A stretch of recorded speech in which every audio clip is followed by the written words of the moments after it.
ಸುಮಾರು 14 ಕೋಟಿ ವೆಚ್ಚದಲ್ಲಿ ಸ್ಪೋರ್ಟ್ಸ್ ಕಾಂಪ್ಲೆಕ್ಸ್ನ ಪ್ರಾರಂಭ ಮಾಡ್ತಕ್ಕಂಥ ನಿಟ್ಟಿನಲ್ಲಿ ಮೊದಲನೇ ಹಂತದಲ್ಲಿ 1.5 ಎಕರೆ ಜಾಗದಲ್ಲಿ ಯೋಜನೆ ಪ್ರಾರಂಭ ಮಾಡ್ತಕ್ಕಂಥದಕ್ಕೆ ಈಗಾಗಲೇ ಎಲ್ಲ ರೀತಿ ಮಂಜೂರಾತಿಯಾಗಿದೆ.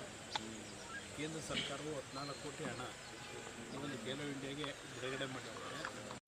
14ನೇ ತಾರೀಕಿನಿಂದ ಈ ಒಂದು ಯೋಜನೆಗೆ ಶಂಕುಸ್ಥಾಪನೆ ನೆರವೇರಿಸ್ತಕ್ಕಂಥ ಕಾರ್ಯಕ್ರಮಕ್ಕೆ ಚಾಲನೆ ಕೊಡ್ತಕ್ಕಂಥದ್ದಕ್ಕೆ ಈಗಾಗಲೇ ನಿರ್ಧಾರ ಮಾಡಿದ್ದೇವೆ.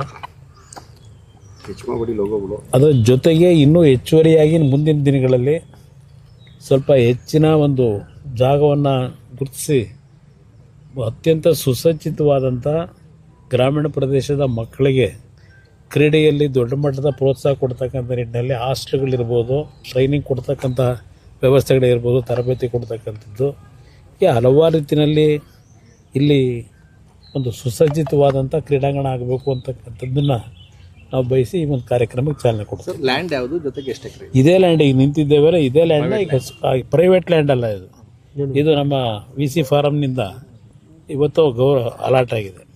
ಇದು ಈ ಯೋಜನೆಗೆ VC ಫಾರಮ್ನಿಂದ ಒಪ್ಪಿಗೆ ಕೊಟ್ಟಿದ್ದಾರೆ. ರಾಜ್ಯ ಸರ್ಕಾರದಿಂದ ಒಪ್ಪಿಗೆ ಸಿಕ್ಕಿದೆ. ಈ ಕಾರ್ಯಕ್ರಮಕ್ಕೆ ಚಾಲನೆ ಕೊಡ್ತೀವಿ. ಈಗ 1.5 ಎಕರೆ ಸ್ಥಳ ಕೊಟ್ಟಿದ್ದಾರೆ. 1.5 ಎಕರೆ ಇನ್ನೂ ಹೆಚ್ಚುವರಿಯಾಗೂ ಮಾಡ್ತಕ್ಕಂಥದ್ದಕ್ಕೂ ಬಹುಶಃ ಸಹಕಾರ ಕೊಡ್ತಾರೆ ಅನ್ನೋದು ನನ್ನ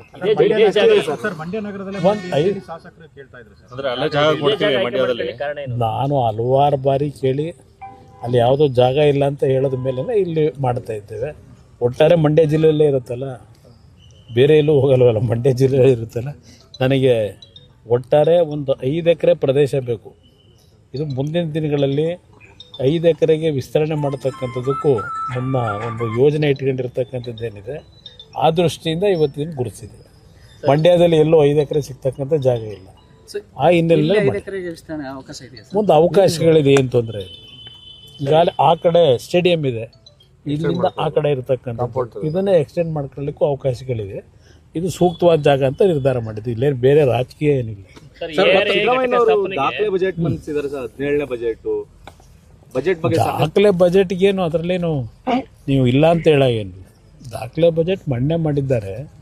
ಅದರ ಎಫೆಕ್ಟು ಈ ದಾಖಲೆ ಬಜೆಟ್ ಮುಂದಿನ ದಿನಗಳಲ್ಲಿ ಅದರ ಹೊಡೆತ ಜನಗಳ ಮೇಲೆ ಏನು ಬೀಳುತ್ತೆ ಅನ್ನೋದು ಈಗಾಗಲೇ ನಿನ್ನೆ ಹೇಳಿದ್ದೆ.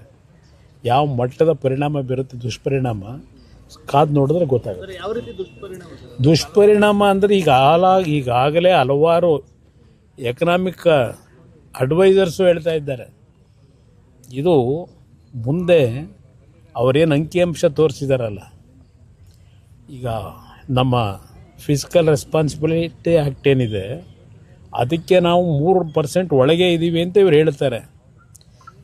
ಕಳೆದ ವಾರ ಇದೇ ರಿಸರ್ವ್ ಬ್ಯಾಂಕ್ನಿಂದ ಕೊಟ್ಟಂಥ ವರದಿ ಪ್ರಕಾರ GDP ಗ್ರೋತ್ ಏನಿದೆ 25% ಒಳಗಿರಬೇಕಲ್ಲ, GDP ಗ್ರೋತ್ನ 25% ಒಳಗೆ ಇವತ್ತು ಅದು ಮೀರಿದೆ. ಬಟ್ ಇವ್ರ ಅಂಕಿಅಂಶದಲ್ಲಿ ಮರೆಮಾಚಿರ್ತಕ್ಕಂಥದ್ದೇನಿದೆ ಇದರ ಎಫೆಕ್ಟ್ಗಳು ಮುಂದಿನ ದಿನಗಳಲ್ಲಿ ಪ್ರಾರಂಭ ಆಗುತ್ತೆ. ಇಲ್ಲಿ ಕಳೆದ ವರ್ಷವೇ ಕ್ಯಾಪಿಟಲ್ನ ಅಸೆಟ್ನ ಕ್ರಿಯೇಟ್ ಮಾಡಲಿಕ್ಕೆ 73,000 ಕೋಟಿ ಇಟ್ಟಿದ್ರು. ಈ ಮಾರ್ಚ್ ಅಂತಿಮದವರೆಗೆ ಎಷ್ಟು ಖರ್ಚು ಮಾಡ್ತಾರೆ ಅನ್ನೋದು ತೆಗೆಸಿ ಮಾಹಿತಿ ಇರತಕ್ಕಂಥದ್ದು 50% ಖರ್ಚಾಗಿಲ್ಲ ಕ್ಯಾಪಿಟಲ್ ಎಕ್ಸ್ಪೆಂಡಿಚರು. ರೆವಿನ್ಯೂ ಎಕ್ಸ್ಪೆಂಡಿಚರ್ ಎಷ್ಟು ಹೋಗಿದೆ ಈ ವರ್ಷ? ಮತ್ತೆ 74,000 ಕೋಟಿನೋ 78,000 ಕೋಟಿನೋ ಇಟ್ಟಿದ್ದಾರೆ ಕ್ಯಾಪಿಟಲ್ ಎಕ್ಸ್ಪೆಂಡಿಚರಿಗೆ. ಯಾವ ಗ್ಯಾರಂಟಿ ಇವರು ಖರ್ಚು ಮಾಡ್ತಕ್ಕಂಥದ್ದು ದುಡ್ಡೆಲ್ಲಿಂದ ತರ್ತಾರೆ? ಕೊರತೆ ಇದೆ. ಮಾತೆತ್ತಿದ್ರೆ ಕೇಂದ್ರ ಸರ್ಕಾರದ ಮೇಲೆ ಟೀಕೆ ಮಾಡೋದು ಹೊರತುಪಡಿಸಿ ಇವರ ಶ್ರಮ ಏನಿದೆ ಅನ್ನೋದು ನನಗೆ ಗೊತ್ತಿಲ್ಲ. ನನಗೆ ಈ ಸರ್ಕಾರಕ್ಕೆ ಇವತ್ತು ಎಲ್ಲ ರಂಗದಲ್ಲೂ ಫೇಲ್ಯೂರ್ ಆಗಿದ್ದಾರೆ. ಇಲ್ಲಿ ಪುಸ್ತಕದಲ್ಲಿ ಏನು ಓದಿದ್ದಾರೆ, ಹಲವಾರು ಯೋಜನೆಗಳು ಹಿಂದೆ ಈಗಾಗಲೇ ಪ್ರಾರಂಭ ಆಗಿ ಹಲವಾರು ಹಿಂದಿನ ಸರ್ಕಾರಗಳಲ್ಲೇ ತೀರ್ಮಾನ ಆದಂಥವನ್ನೇ ಓದಿದ್ದಾರೆ. ಉದಾಹರಣೆಗೆ ನಿಮಗೆ ಒಂದು ಫೇಲ್ಯೂರ್ ಆಗ್ತಕ್ಕನ್ನೋದಕ್ಕೆ ಒಂದು ನಿಮಗೆ ಎಕ್ಸಾಂಪಲ್ ಹೇಳ್ತೇನೆ. ಎತ್ತಿನಹೊಳೆ ನೀರಾವರಿ ಯೋಜನೆ. ಎತ್ತಿನಹೊಳೆಗೆ ಈಗಾಗಲೇ ಮೊದಲನೇ ಹಂತದ ಕಾರ್ಯಕ್ರಮಗಳನ್ನು ಯೋಜನೆಯನ್ನು ಮುಗಿಸಿದ್ದೇವೆ. 2ನೇ ಹಂತಕ್ಕೆ ಪ್ರಾರಂಭ ಮಾಡ್ತೇವೆ. ಇನ್ನೇನು 17 ಕಿಲೋಮೀಟ್ರು ಕಾಲುವೆ ಆಗಬೇಕು. ಅದ್ರ ಜೊತೆಗೆ ಕೊರಟಗೆರೆ ಹತ್ತಿರ 1.2 TMC ನೀರನ್ನು ಶೇಖರಣೆ ಮಾಡ್ತಕ್ಕಂಥ ಒಂದು ಜಲಾಶಯ ಮಾಡ್ತೀವಿ ಅಂತ ಹೇಳಿದ್ದಾರೆ. 2018ರಲ್ಲಿ 5.57 TMC ನೀರನ್ನು ಹಿಡಿದಿಟ್ಕೊಳ್ತಕ್ಕಂಥದ್ದಕ್ಕೆ ಒಂದು ಜಲಾಶಯ ದೊಡ್ಡಬಳ್ಳಾಪುರ ಕೊರಟಗೆರೆ ಮಧ್ಯದಲ್ಲಿ ಆಗ್ತಕ್ಕಂಥದ್ದಕ್ಕೆ ಒಂದು ತೀರ್ಮಾನಗಳಾಗಿ ಜೀವೋ ಎಲ್ಲ ಇಶ್ಯೂ ಆಗಿ ಹೋಗಿತ್ತು. ಆಮೇಲೆ ನನ್ನ ಸರ್ಕಾರ ಹೋಯಿತು, ಯಡಿಯೂರಪ್ಪನವ್ರು ಬಂದರು. ಆ 5.57 TMC ನೀರು ಶೇಖರಣೆ ಮಾಡ್ತಕ್ಕಂಥ ಜಲಾಶಯವನ್ನು ಕಟ್ ಡೌನ್ ಮಾಡಿ 2 TMC ಅಂತ ಅವ್ರು ಮಾಡಿದರು. ಅದನ್ನೀಗ 1.2 TMC ಇವರು ಇಳಿಸಿದ್ದಾರೆ. ಈಗಾಗಲೇ ಯಾವೊಂದು ನಮ್ಮ ಪರಿಸರ ಇಲಾಖೆಯಿಂದ, ಫಾರೆಸ್ಟ್ ಡಿಪಾರ್ಟ್ಮೆಂಟಿಂದ ಈಗಾಗಲೇ ತಕರಾರಾಗಿದೆ. ಇವರು ಹೇಳ್ದೆ ಕೇಳದೆ ಪರ್ಮಿಷನ್ಗಳಿಲ್ಲದೆ ವಯಲೇಟ್ ಮಾಡಿ ಸುಮಾರು 24 ಕಿಲೋಮೀಟ್ರ್ ಕಾಲುವೆಗೆ ಇವತ್ತು ಏನು ಒಂದು ಸಮಸ್ಯೆಗಳನ್ನು ಇವರೇ ಉದ್ಭವ ಮಾಡ್ಕೊಂಡಿದ್ದಾರೆ. ಇದೆಲ್ಲ ಇದೆ. ಈಗ ನೀರನ್ನು ಹೇಳ್ತಾನೆ ಇದ್ದಾರೆ ಕಳೆದ 2 ವರ್ಷದಿಂದ, ಈ ಜೂನಿಗೆ ಕೊಡ್ತೀವಿ, ಈ ಜೂನಿಗೆ ಕೊಡ್ತೀವಿ ಅಂತ ಹೇಳಿ.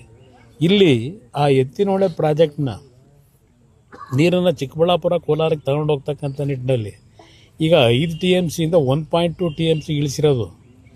ಇಲ್ಲೇ ಅರ್ಥ ಮಾಡ್ಕೊಳ್ಳಿ ಇವ್ರು ಎಷ್ಟರ ಮಟ್ಟಿಗೆ ಈ ಯೋಜನೆ ತರ್ತಾರೆ ಅನುಷ್ಠಾನಕ್ಕೆ. ಒಂದು ಕಾರ್ಯಕ್ರಮ ನಿಮ್ಗೆ ಹೇಳ್ತಾ ಇದ್ದೀನಿ ಯಾವ ಥರ ಇದೆ ಅಂತೇಳಿ.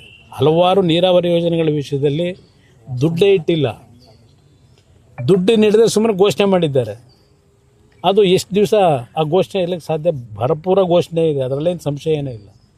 ಆದರೆ ಇವರು ಬಜೆಟ್ನ 3.5 ಗಂಟೆ ಓದ್ತಕ್ಕಂಥ ಖುಷಿಲೂ ಓದಲಿಲ್ಲ. ಅಲ್ಲಿ ಅವ್ರ ಪಾಪ ಒಂದೊಂದು ಪದ ಬಳಕೆ ಮಾಡಬೇಕಾದ್ರೆ ಅವರಿಗೆ ಇದ್ದಂಥ ಒಂದು ಶ್ರಮ ತಾವು ಬಹುಶಃ ನೋಡಿರ್ಬೋದು ಟಿ ವಿಗಳಲ್ಲಿ. ಎಷ್ಟೆಷ್ಟು ಪಾಪ ಅವರು ಕನ್ನಡದಲ್ಲಿ ಇದನ್ನು ಪಾಠ ಮಾಡೋರು ಅವರು ಭಾಳ ಜನ MLAಗಳಿಗೆ. ಅದೆಂಥದ್ದು ನಿಮ್ಮ ಸಂಧಿಗಳ ವಿಷಯದಲ್ಲೆಲ್ಲ ವ್ಯಾಕರಣ, ಅದೇ ಸಂಧಿ ವಿಷಯದಲ್ಲಿ. ಇಲ್ಲಿ ನೆನ್ನೆ ಅವರು ಓದಬೇಕಾದ್ರೆ ಅವ್ರು ಪಡ್ತಾ ಇದ್ದಂಥ ಶ್ರಮ ನೋಡಿದಾಗ ಜನಗಳ ಪರಿಸ್ಥಿತಿ ಏನಾಗುತ್ತೆ ಅನ್ನೋದನ್ನು ಆ ಶ್ರಮದಲ್ಲಿ ನಾವು ಕಾಣ್ತಾ ಇದ್ದು. ಈಗ ನನಗೆ ನೆನ್ನೆ ದಿನ ಘೋಷಣೆ ಏನು ಮಾಡಿದ್ದಾರೆ ಅವ್ರಿಗೆ ಅಭಿನಂದಿಸ್ತೀನಿ. ಮಂಡ್ಯ ಜಿಲ್ಲೆಗೆ ಅವ್ರು ಕೊಟ್ಟಿರತಕ್ಕಂಥ ಒಂದು ಕಾರ್ಯಕ್ರಮ ಅದು, ಮಂಡ್ಯ ಜಿಲ್ಲೆ ಕೊಡ್ತೀವಿ ಅಂತ ಹೇಳಿ. ಈಗ ಅದಕ್ಕೆ ನನ್ನ ಅಭಿನಂದನೆ ಇದೆ. ಮಂಡ್ಯ ಜಿಲ್ಲೆನಲ್ಲೇ ಏನ ನಾವು ಸ್ಥಾಪನೆ ಮಾಡತಕ್ಕಂಥದ್ದು ಈಗಾಗಲೇ ನಮ್ಮ ಇಲಾಖೆಯಿಂದ ತೀರ್ಮಾನ ಏನು ಮಾಡಿದ್ದೇನೆ. ಈಗ ಮೊದಲನೇ ಹಂತದಲ್ಲಿ 500 ಕೋಟಿ, ಎರಡನೇ ಹಂತದಲ್ಲಿ ಮತ್ತು 500 ಕೋಟಿ, ಒಟ್ಟು 1000 ಕೋಟಿ ಅಲ್ಲಿ ಬಂಡವಾಳ ಆಗ್ತಕ್ಕಂಥದ್ದಕ್ಕೆ ತೀರ್ಮಾನ ಏನಾಗಿದೆ. ಭೂಮಿ ಎಲ್ಲಿ ಕೊಡ್ತಾರೆ ಅಂತಕ್ಕಂಥದ್ದು ನಮ್ಮ ಅಧಿಕಾರಿಗಳಿಗೆ ಹೇಳಿದ್ದೇನೆ. ನೀವು ಚರ್ಚೆ ಮಾಡಿ ಸ್ಥಳ ಪರಿಶೀಲನೆ ಮಾಡಿ ಆ ಭೂಮಿಯನ್ನು ನಮಗೆ ಯಾವ ಮಟ್ಟಕ್ಕೆ ಸೂಕ್ತ ಇದೆ. ನಾನು ಹೇಳಿದ ಬಸವಣ್ಣ, ನನ್ನ ಪ್ರಶ್ನೆ ಆ ಜಾಗ ಈ ಜಾಗ ಅಲ್ಲ, ಒಟ್ಟಾರೆ ನನಗೆ ಇನ್ಫ್ರಾಸ್ಟ್ರಕ್ಚರ್ ಡೆವಲಪ್ಮೆಂಟ್ ಮಾಡಿ ಉತ್ತಮವಾದ ರೀತಿಯಲ್ಲಿ ಸೌಕರ್ಯ ಕೊಡಬೇಕು ಅವರು KDBಯಿಂದ. ಇಲ್ಲಿ ಯಾರೋ ಹೇಳಿದ ತಕ್ಷಣ ಅದಾಗೋದಿಲ್ಲ. KDBಯಿಂದ ಅದು ಏನು ಮಾಡಬೇಕಾಗ್ತದೆ, ಒಂದು ಬಡಾವಣೆ ನಿರ್ಮಾಣ, ಅದು ಇಂಡಸ್ಟ್ರಿಯಲ್ ಪಾರ್ಕ್ನ. ಅದ್ರ ಜೊತೆಗೆ ನಮ್ಮ ಅಧಿಕಾರಿಗಳು ಸ್ಥಳ ಪರಿಶೀಲನೆ ಮಾಡ್ತಾರೆ ಎಲ್ಲಿ ಮಾಡಬೇಕು ಅಂತಕ್ಕಂಥದ್ದು. ನಾನೀಗಾಗಲೇ ನಮ್ಮ FKCCIಯಿಂದ ಒಂದು 50 ರಿಂದ 60 ಜನ ಕೈಗಾರಿಕೋದ್ಯಮಿಗಳನ್ನು ಕರೆದು ಮೊನ್ನೆ HMT ಫ್ಯಾಕ್ಟ್ರಿನಲ್ಲಿ ಒಂದು ಸಭೆನೂ ಮಾಡಿದ್ದೇನೆ. ಅವ್ರಿಗೆ ಡೆಲ್ಲಿಗೂ ಬರಲಿಕ್ಕೆ ಹೇಳಿದ್ದೇನೆ. ಹಲವಾರು 2 ವೀಲರು 3 ವೀಲರ್ನ ಪ್ರೊಡಕ್ಷನ್ ಮಾಡ್ತಕ್ಕಂಥ ಯೂನಿಟ್ಗಳನ್ನು ಹಾಕಬೇಕು ಅಂತಕ್ಕಂಥದ್ದಕ್ಕೆ ಆಸಕ್ತಿಯನ್ನು ತೋರಿಸಿದ್ದಾರೆ. ಅದನ್ನು ಸಹ ಈ ARIನ ಒಂದು ಟೆಸ್ಟಿಂಗ್ ಏಜೆನ್ಸಿ ಏನಿದೆ, ಈಗ ನಮ್ಮಲ್ಲಿ ಪ್ರೊಡಕ್ಷನ್ ಮಾಡ್ತಾ ಇರ್ತಕ್ಕಂಥದ್ದೆಲ್ಲ ಪೂನಾಗೋ ತಮಿಳ್ನಾಡಿಗೋ ಹೋಗಿ ಸರ್ಟಿಫಿಕೇಟ್ ತರಬೇಕು. ಹಲವಾರು ರೀತಿಯ ಸಮಸ್ಯೆಗಳನ್ನು ಇಲ್ಲಿಯ ಒಂದು ಮ್ಯಾನುಫ್ಯಾಕ್ಚರರ್ಸ್ ಏನು ಅನುಭವಿಸ್ತಾ ಇದ್ದಾರೆ, ಅದೆಲ್ಲ ಸುದೀರ್ಘವಾಗಿ ಚರ್ಚೆ ಮಾಡಿದ್ದೀವಿ. ಅದಕ್ಕೆ ಒಂದು ದೊಡ್ಡ ಮಟ್ಟದಲ್ಲಿ ಏನು ಮಾಡಬೇಕು ಅಂತಕ್ಕಂಥ ಚಿಂತನೆ ಪ್ರಾರಂಭಿಕ ಅಂತ ಶುರು ಮಾಡಿದ್ದೇವೆ. ಇಲ್ಲಿ ಯಾವ ಥರ ತರಬೇಕು ಅಂತಕ್ಕಂಥದ್ದು. ನನಗೆ ಯಾರನ್ನು ಮೆಚ್ಚಿಸ್ಲಿಕ್ಕೆ ಇದೆಲ್ಲ ನಾನು ಈ ಒಂದು ಯೋಜನೆಗಳಿಗೆ ನಾನು ಚಾಲನೆ ಕೊಟ್ಟಿಲ್ಲ. ನನ್ನ ಋಣ ತೀರಿಸಬೇಕು, ನನ್ನ ಕರ್ತವ್ಯ ಮಾಡಬೇಕು. ಆ ಕರ್ತವ್ಯ ಮಾಡ್ತಕ್ಕಂಥ ನಿಟ್ಟಿನಲ್ಲಿ ಪ್ರಾಮಾಣಿಕವಾಗಿ ಜಿಲ್ಲೆಯ ಜನ ನನ್ನ ಮೇಲೆ ವಿಶ್ವಾಸ ಇಟ್ಟಿದ್ದರು.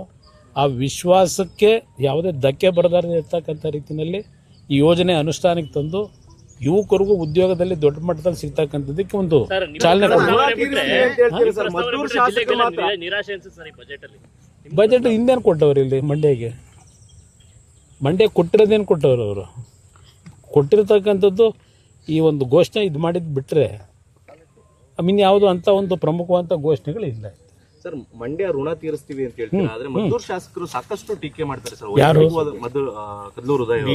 ಒಂದು ನಿಮಿಷ, ಅವ್ರ ಟೀಕೆ ಯಾವುದಕ್ಕೆ ಮಾಡಿದ್ದಾರೆ? ಡೆವಲಪ್ಮೆಂಟಿಗೆ ಮಾಡಿದ್ದಾರೆ. ಡೆವಲಪ್ಮೆಂಟ್ ವಿಚಾರ ಏನು ಮಾಡಿದ್ದಾರೆ? ಅವರ ಬಗ್ಗೆ ನನ್ನ ಚರ್ಚೆ ಅವಶ್ಯಕತೆ ಇಲ್ಲ. ಆ ವ್ಯಕ್ತಿಗೂ ನನಗೂ ಯಾಕೆ ಹೋಲಿಕೆ ಮಾಡ್ತೀರಿ? ಆ ವ್ಯಕ್ತಿ ಬಗ್ಗೆ ನಾವು ಉತ್ತರ ಕೊಡಲಿಕ್ಕೆ ಅವಶ್ಯಕತೆ ಇದೆ. ಗ್ರಾಮೀಣ ಭಾಗದ ಜನರ ಕಷ್ಟ ಕೇಳಿಲ್ಲ ಕುಮಾರಸ್ವಾಮಿ ಅವರು. ಇಲ್ಲ, ನಾನು ಹೇಳಿ ಅಂತ ಎಲ್ಲ 5 ಸ್ಟಾರಲ್ಲಿ ಇದ್ದೀನಿ. ಶ್ರೀಲಂಕಾದಲ್ಲಿ ಹೋಗಿ ಕೂತಿದ್ದೆ. ಶ್ರೀಲಂಕಾದಲ್ಲಿ ಹೋಗಿ ಜಾಮೀನು ಪಡೆಯುವವರೆಗೆ ಕೂತಿದ್ದೆ ನಾನು. ಆಯ್ತು, ಕಾಮೆಂಟ್ ಚರ್ಚೆ ಆಗ್ಬೇಡ. ಡಿ.ಕೆ. ಶಿವಕುಮಾರ್ ಅವರು ಸಿಎಂ ಆಗಬಾರ್ದು ಅಂತ ಕುಮಾರಸ್ವಾಮಿ ಅವರು ತಡಿತಾ ಇದ್ದಾರೆ. ಹೇಳ್ಕೊಳ್ಳಿ ಬಿಡಿ ಅವ್ರು. ದೇವರಮ್ಮನ ನಾನು ಹೆಂಗೆ ತಡೆಯೋಕ್ಕಾಗುತ್ತಣ್ಣ? ಅವ್ರು ಸಿದ್ದರಾಮಯ್ಯವ್ರ ಜೊತೆ ಮಾತಾಡಕ್ಕೆ ಹೇಳಿ, ನಾನು ಕೇಳಿದ್ರೆ ನಾನೇನು ಹೇಳಿ? ಒಕ್ಕಲಿಗರನ್ನ ಯಾರು ಬೆಳೆ ಬಿಡ್ತಾ ಇಲ್ಲ ಕುಮಾರಸ್ವಾಮಿ ಅವರು. ನಾನು ಸಿದ್ದರಾಮಯ್ಯವ್ರಿಗೆ ಕಳೆದ ಒಂದು ವಾರದಿಂದ ಏನು ಹೇಳಿದ್ದೀನಿ? ಬಿಟ್ಕೊಡಪ್ಪ ಅಂತ ದಿನ ಹೇಳ್ತಾ ಇಲ್ವಾ?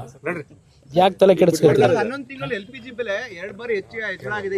ಈಗ ಆಗತ್ತೆ. ಈಗ ಅಂತಾರಾಷ್ಟ್ರೀಯ ಮಟ್ಟದಲ್ಲಿ ನಡೀತಿರತಕ್ಕಂಥ ಬೆಳವಣಿಗೆಗಳು ನೀವು ನೋಡ್ತಾ ಇದ್ದೀರಿ.